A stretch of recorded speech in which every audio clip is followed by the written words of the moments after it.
नमस्कार दोस्तों, आप सभी का स्वागत है अपने YouTube चैनल बी.एड एजुकेशन पर। दोस्तों, आपको इस चैनल पर बी.एड का पूरा कोर्स पढ़ने मिलेगा। साथ ही साथ आपको जो भी टॉपिक उचित लगे आप उसको कमेंट करें, जिससे अगली क्लास आपके उस टॉपिक पर आधारित करा दी जाएगी। धन्यवाद। राष्ट्रीय ज्ञान आयोग, नेशनल नॉलेज कमीशन। परिचय और स्थापना। एक देश को आगे बढ़ाने के लिए इस आयोग का गठन 13 जून 2005 को तत्कालीन प्रधानमंत्री डॉक्टर मनमोहन सिंह जी द्वारा किया गया था। इसके अध्यक्ष श्री सैम पित्रोदा थे और इसमें कुल 9 सदस्य शामिल थे। इस आयोग ने शिक्षा और ज्ञान के सुधार पर काम किया और अपनी फाइनल रिपोर्ट 2009 में सरकार को प्रस्तुत की। आयोग के मुख्य कार्य: एक देश की शैक्षिक प्रणाली का निर्माण करके ज्ञान से जुड़ी समस्याओं का सामना करना। विज्ञान, तकनीक, उद्योग और कृषि के क्षेत्र में नए ज्ञान का निर्माण करना और उसे बढ़ावा देना। प्रभावी और पारदर्शी सेवा देकर नागरिकों को सरकार के समक्ष ज्ञानवान बनाना। आर्थिक लाभ और विकास के उद्देश्य से ज्ञान के आदान प्रदान को प्रोत्साहित करना। शिक्षा और ज्ञान के लिए प्रमुख सुझाव: स्कूली शिक्षा: कक्षा 1 से ही मातृभाषा के साथ साथ अंग्रेजी पढ़ाई जाए, लेकिन कक्षा 3 से किसी भी स्कूल को सिर्फ अंग्रेजी माध्यम से ना पढ़ाया जाए।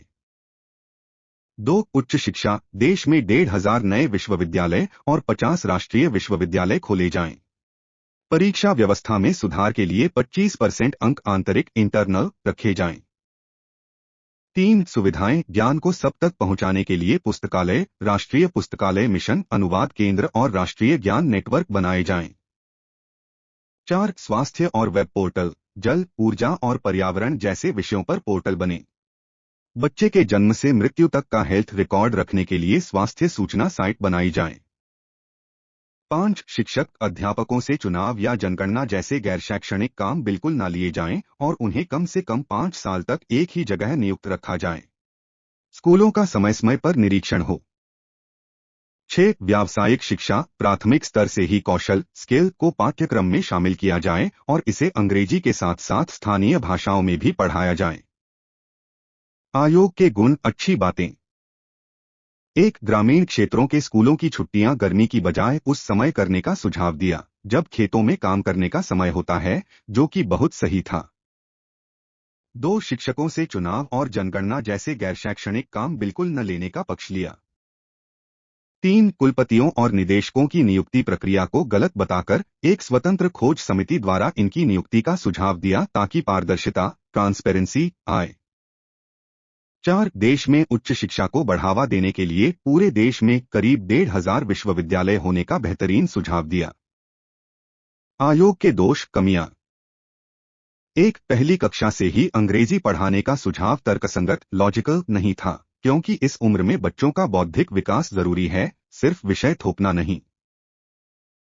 आयोग ने 50 नए राष्ट्रीय विश्वविद्यालय बनाने की बात कही, जबकि देश में पहले से ही 42 केंद्रीय विश्वविद्यालय मौजूद थे। अगर आयोग इन्हीं को सुधारने पर जोर देता तो ज्यादा बेहतर होता। आयोग ने महाविद्यालयों, कॉलेजेस को पूरी तरह स्वायत्तता, ऑटोनॉमी, आजादी देने की बात कही, जिससे शिक्षा की गुणवत्ता, क्वालिटी में गिरावट आई। आयोग का प्रभाव: राष्ट्रीय ज्ञान आयोग की सिफारिशों के आधार पर साल 2011 तक देश में 145 नए मॉडल स्कूल खोले गए तथा 580 अन्य स्कूलों पर कार्य चल रहा है। सरकार शिक्षा के लिए शिक्षा बजट का लगभग 75% हिस्सा स्वयं खर्च कर रही है। व्यावसायिक शिक्षा के लिए national council of skill development का गठन किया गया है, जो इस क्षेत्र में नीतियां और उद्देश्य तय कर रही है। आयोग ने शिक्षा प्रशासन का विकेंद्रीकरण, स्कूली शिक्षा की सर्वसुलभता, कक्षा 1 से अंग्रेजी और राष्ट्रीय ज्ञान नेटवर्क जैसे विषयों पर विशेष बल दिया, जिन्हें कार्यान्वित करने की दिशा में सरकार ने कदम बढ़ाए हैं। हालांकि यह माना गया कि आयोग ने कोई बहुत नया सुझाव नहीं दिया, बल्कि पुरानी शिक्षा नीतियों 1986 और 1992 के सुझावों को ही उलटफेर कर प्रस्तुत किया। फिर भी सरकार ने बिना ज्यादा विचार किए इन सुझावों को लागू करने के प्रयास किए।